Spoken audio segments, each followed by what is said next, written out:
Hey there, random thought time. I was just talking with a friend about like acceptance and neuroplasticity and PTSD and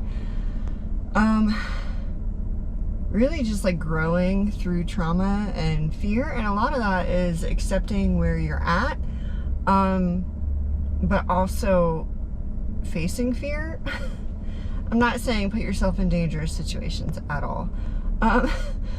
But we were playing around with like words for that, and he was saying, yeah, like fear forward. And I was like, well, I always think of fail forward, especially coming from like my math background.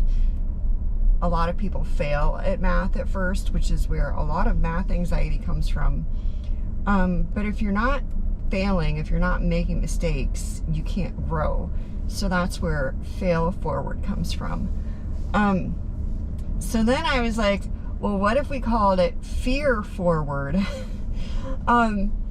Because sometimes going forward can be scary, and like the unknown can be something that's, you know, hard to face. And I know for me, for sure, it's like anxiety inducing sometimes. If I don't know what to expect.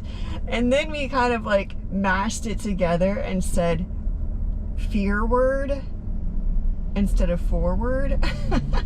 So those are just some like random ideas that are bouncing around in my head right now. Like, and I talked about this like, I think 2 days ago on a really hard water hike that I did. Hiking the water is not for the faint of heart.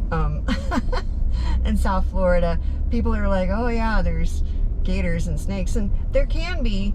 I'm more worried about bacteria, but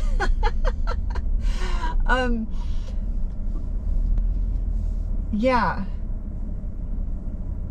thinking about like this particular month is November of 2022, and I have a lot on my plate and it's overwhelming. And I'm gonna admit, I'm a little bit intimidated and scared by everything that I need to get done. But I know that I will grow through this experience. And the more that I practice and am consistent with the tasks that I have to do, the easier they will get. So that's how I'm going to put this into practice this month. Fear forward. Facing things that might be a little bit scary and intimidating to me, but like by no means are they dangerous in any way. So I'm going to try to widen my window of tolerance, my circle of capacity, and see what I can be capable of. Which is good for me to experiment with, because I want to know like what I'll be able to do in terms of my business on a regular basis.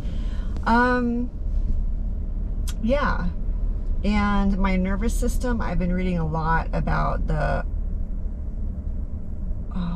it starts with an A. Autonomic, something like that. Nervous system. If I'm not looking at the word, I'm gonna mess it up. And the brain-body connection, and I just really feel like my nervous system in particular has been like stuck in fight or flight for a really long time, especially over the past few months. So continued self-care experiments for me to see what will help me regulate that,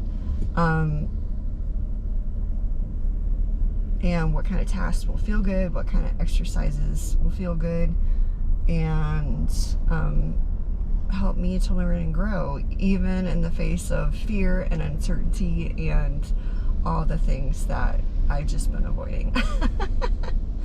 My whole reason for procrastinating, I think, is just fear. Well, it's because of fear, and because I know that I can put stuff off until the last minute. Because I can, right? So there's a random thought. All right.